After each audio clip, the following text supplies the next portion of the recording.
kawawa naman si Santino. Napakabata niya pa para sapitin to. Merna, sigurado ka ba na makikiramay tayo kay Rigor? Galit na galit yun sa mga anak natin. Nandito tayo para magbigay galang kay Santino. Kapatid siya ni Tanggol. Sa ganitong paraan, maiparamdam natin sa kanya na hindi siya kinalimutan ng kuya niya. Halika na.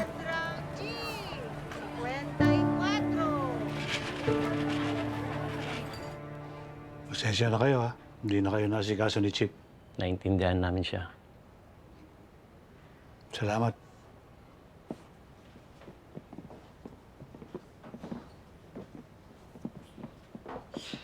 Aling Mirna, Makikiramay kami.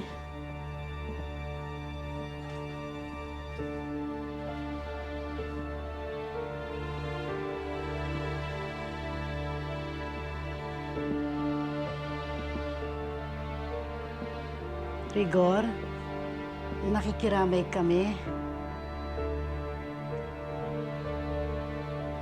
Alam kong masakit yung pinagdadaanan mo. Kailan lang namatay yung anak mong si David. Ngayon naman, ang bunso mong si Santino. Hayaan mo, ipagdadasal namin ng katahimikan. Matatahimik lang ang kaluluwa ng anak ko kapag nagbayad ng mga taong may kasalanan ito.